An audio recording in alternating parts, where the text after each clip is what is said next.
integration. I want to talk a little bit about a very, very important insight I got after I've practiced for years. I've practiced, sequences and techniques and licks and scales and all kinds of stuff, but I couldn't really combine it in any meaningful way. So all I had were little gimmicks, like the ability to juggle 7 bottles in the air. Right? Give me a second. I'm going to play an impressive alternate picking sequence for you. But I couldn't use that in a musical context, and the reason was that combining two things requires you to move your fingers in a different way. So you're actually not done when you've learned the sequence, because you also have to learn to go from that sequence into another thing.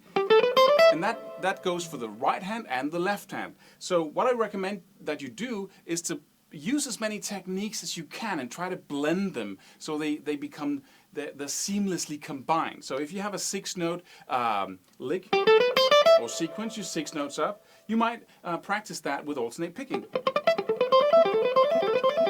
That might be really a thing of yours that you've been working on for a long time. But then try to play it with another technique. Let's try to play it with hammer-ons and only pick the first note on each string. So I go, and I might play 2 6s with hammer-ons and then 2 6s with alternate picking. Right? Or slower. And if you want to play along, I can tell you that I'm on the B and E string, and I'm in the 8th, the 10th, and the 12th fret on both strings. So if I practice that enough, I can instead of having the alternate picking sequence be something I have to start in the same way and end in the same way each time, I can go in and out of the two techniques while I'm playing, which is amazing, because it just gives you an enormous amount of freedom. And once you start doing that with everything, then suddenly you begin to sense what it's like to have that freedom that you see other people have, the pros out there. Let's just a little shortly another example. Let's say you have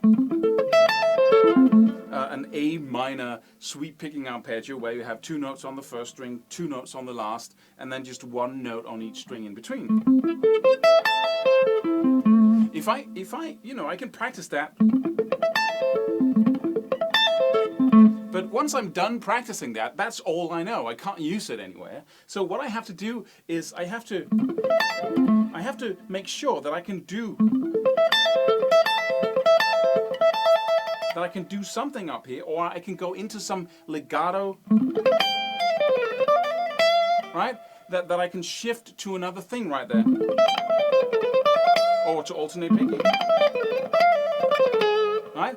So and the way I do that is I just sit down and comfortably, and then I just play stuff, right? Let's just have this A minor arpeggio be my focal point, and then I could spend a couple of minutes just going up that arpeggio and then ending it in different ways. And this looks a little easy right now because I've been doing this a lot. But in the beginning, you simply, what, right? And then you come up with something. You come, okay, what if I did that? Or, that sounds pretty good. Right? And then you play it slowly, you get up to speed. And it of course, you're not practicing something new here. You're just using stuff you know already, but you're combining it in new ways. And once it's comfortable, once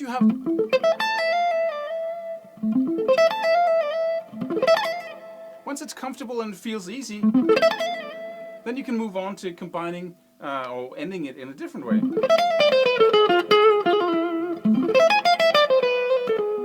And each time you do it, you tend to come up with stuff that you really can't play, and that's the whole point, right? You have to practice going from one to the other. So this is really like improvising very slowly.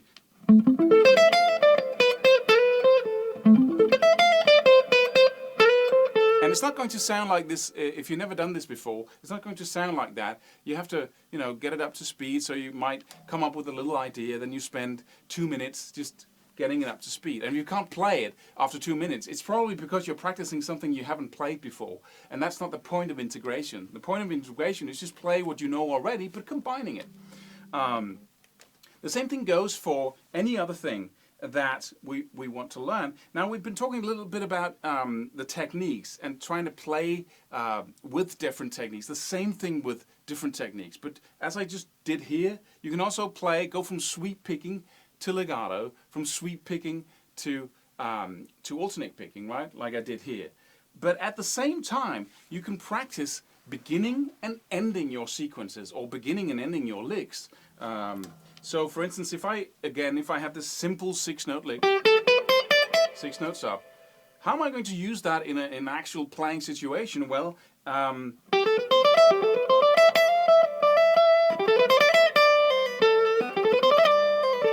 so that you have to practice that. You have to go,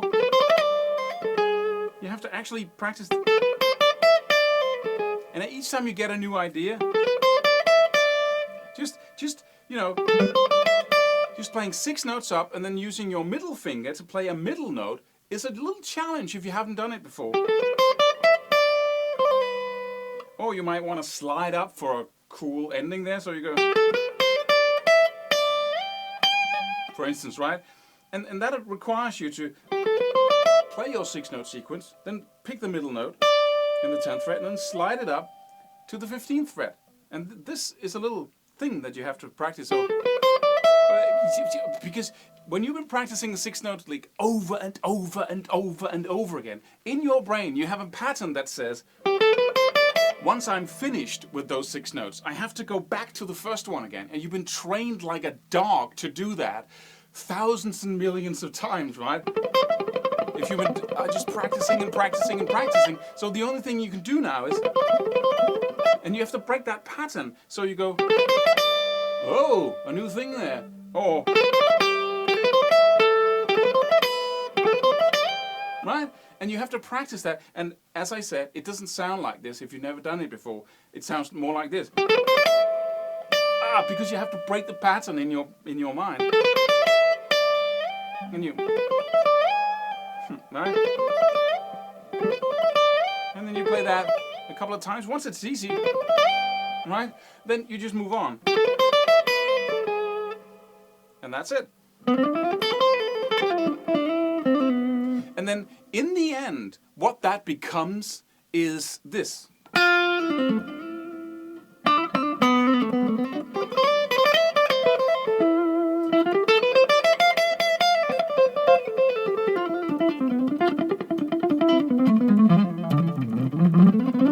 Right? And it looks like magic. Oh, then he does this, then he does that. And it's not magic. It's what you're listening or seeing here is just a faster version of what I've been talking about. Just combining stuff, A last example. Let's say I've been practicing a very classical sequence like 4 notes down, and then back to the, previous note.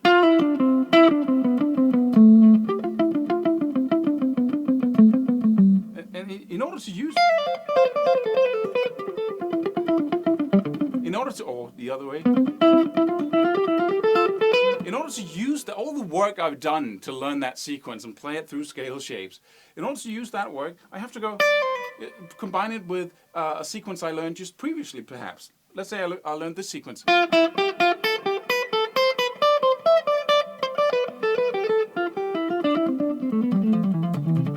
Right?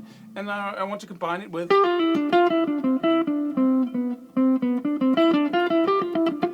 that's a nice little exercise there, so I can, that's in time.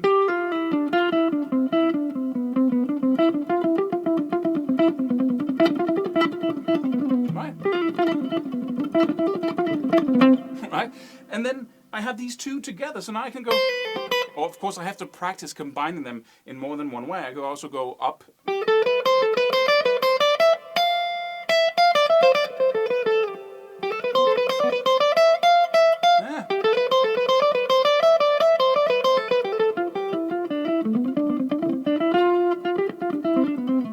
And so on. And so what that now becomes, when you've been doing that over and over again, you just come up with a new little challenge for yourself. When you're done with the first one, when you're bored with the first one, and then suddenly you can go.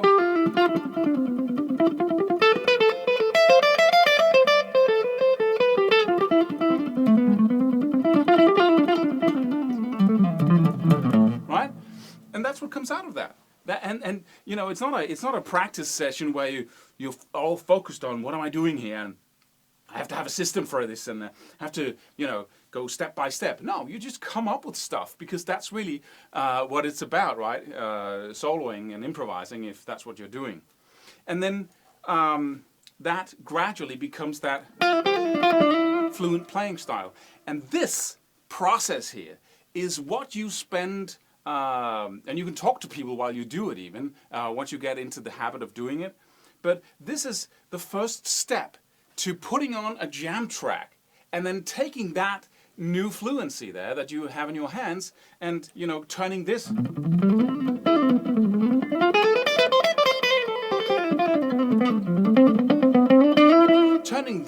into something that has rhythm, that has timing to it. And that's the next challenge for you, really. So, but until you have the fluency, the timing is going to be a little bit tough, because what are you going to play, right?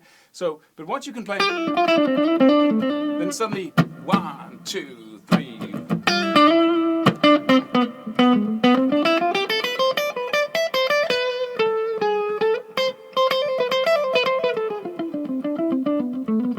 Bit jazzy there.